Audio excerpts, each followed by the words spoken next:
Hi everyone, welcome to this week's EBC video. We're in Moorhead, Minnesota this week.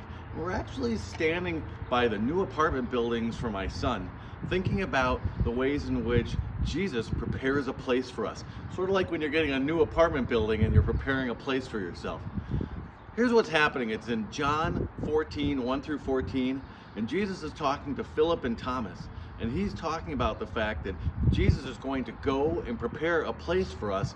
And when Jesus is talking about it, he's talking about in heaven.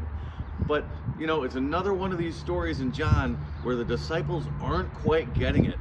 And there's some real literal questions being asked in this instance. Now, Jesus says, I'm going ahead of you to prepare a place for you, and I'm going to come back for you, and you can trust that I've got this place for you, because otherwise, why would I tell you I'm going to go prepare this place for you?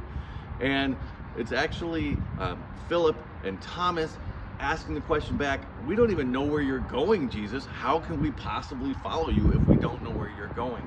And Jesus says, no one is going to come to the Father except through me.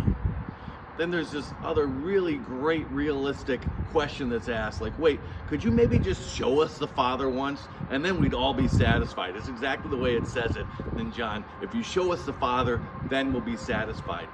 It's just this really remarkable instance of the disciples saying, could you just really make it plain for us? It's a lot like what happens in our lives too, right?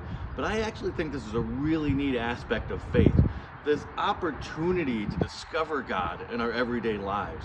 It's sort of like when you have a movie or a book that you know sort of the hero's not going to die at the end, but you don't know how anything's going to happen. And this is what Jesus is giving the disciples. This is what God is giving us in our everyday lives. It's a chance to explore our lives, to discover God in unexpected places as we go about our lives, and not sort of have it all shown and told to us in the very first minute, where there wouldn't be any mystery, there wouldn't be any excitement if we just already knew all of the mysteries of life in the first place.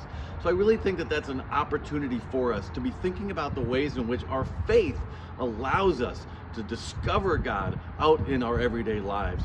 Just like if you're brand new to life and you're getting on to your first apartment, you're discovering all sorts of mystery and wonder.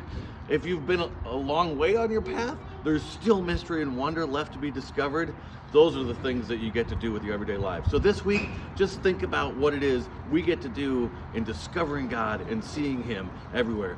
Thanks very, very much, everybody. Have a great week.